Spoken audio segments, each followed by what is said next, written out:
Selectors, and welcome back to the Life First Podcast. We're talking about the Reunion Diva centers, the new ones, and we're making a deck based around them. I like this one with Sashe.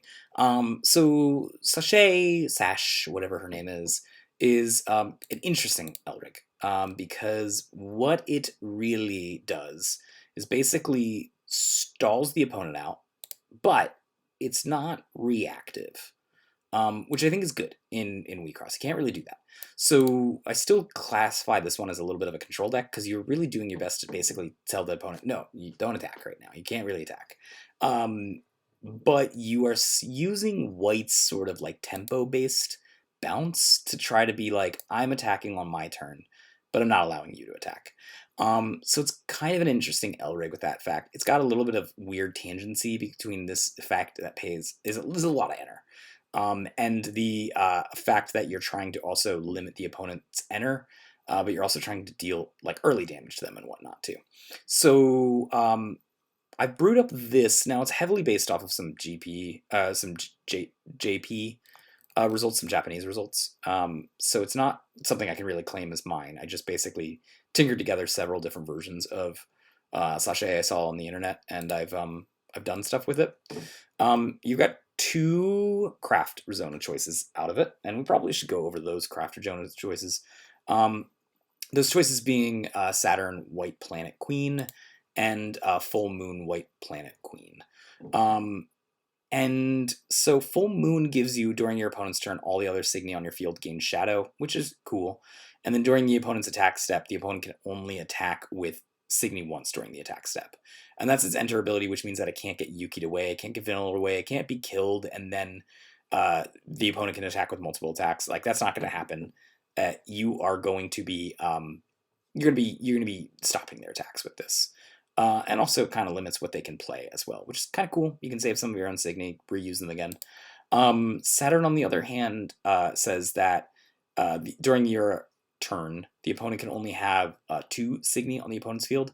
So you're really only going to play this in a deck where you think you can safely keep this, against a deck where you think you're safely going to keep this alive for 2 turns. If you don't think you can safely keep it alive for 2 turns, I would probably never play Saturn. I probably would always play Full Moon over it, because again, this deck likes getting multiple attack phases in, and the longer it can keep the opponent not attacking and the longer it can keep you attacking, the better. So I like Sashe better with that one personally. Now, we should probably talk about the little intricacies in here, because the main deck is very similar to just what you would see in a white aggro deck, right?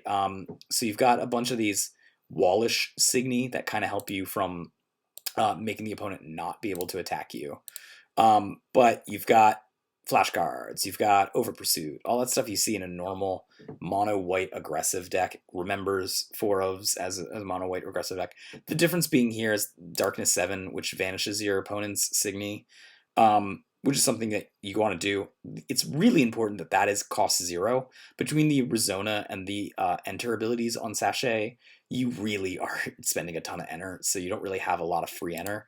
Another thing that is free and is genuinely a real, actual threat in this deck is Erishka Gull, because its ability allows you to crush 2 of your own life cloth, trash 2 of your own life cloth. So much worse. Because it trashes 2 of your own life cloth, normally you don't see this in most decks, but this is one of the few decks that actually can genuinely keep its life cloth intact long enough for Erishka Gull to be a real consideration. So you use this. Outside of that, pretty much everything else is that normal mono white that you would play, with the exception of this card, which I can't pronounce, which basically says when an Elrig on your field attacks, you can down 3 of your white Signy, pay white. If you do, you get to attack twice with your Sashe. And picture frames, which let you cheat a little bit on this guy, lets you attack with an open lane, and then because picture frame ups itself, you go ahead and can down all 3 things for that. So it's a little bit of cheatiness to that field. You are spending a long enough time that Ultra Superheroes is probably going to mill your opponent out to 0, because you are stalling out the game. But the real changes are basically in this Elrig deck. So the real trick is Machina Nebula, which is a card that you basically never play, but mono white can play, but usually doesn't. And it really depends on how quickly you're putting stuff into your own trash.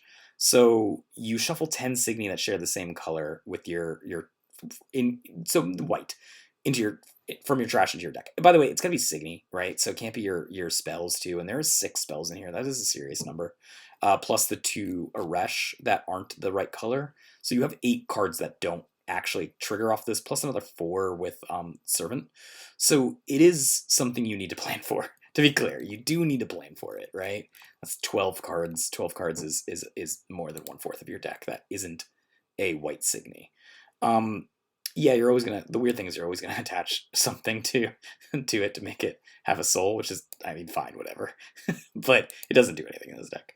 But it does allow you to vanish target Signy. But then you do the shuffle 10 is kind of important because it lets you stay immune to mill damage, and that is one of the ways that you can get damage in this deck while Sashe is doing its whole like please don't attack me thing. So it ends up being that that's a something that you're interested in is being immune to mill. Paraluke Don't Move is a good way to stash Signy. Just quickly put Signy into your trash. It itself costs 5 enter. So if you do the 5 enter here, you draw 2 cards, which is great. But you also get to down some Signy on the opponent's field. The issue with this deck, I feel, I don't have a ton of testing to back this up, but it's pretty expensive. 2 enter, 1 enter, 1 enter, and upwards to 5 enter is a lot. It's once per turn ability is 3 enter, and then you're paying sometimes an enter off of this. So it can add up in this deck, especially if you're paying enter off of flash cards and over pursuit. So it can add up. I think most decks will probably give you enough enter to work with, so that way you can barely manage these, but you've got to be really good at managing your enter. Oh, and not to mention, these technically cost enter as well. So, yeah, I think it's a good deck. I think it's probably very good if you're in a very, very aggressive meta, and probably less good if you're not in a super aggressive meta and you're kind of in a control meta. But let me know what you guys think. I think this is probably one of the best ways to build this one personally.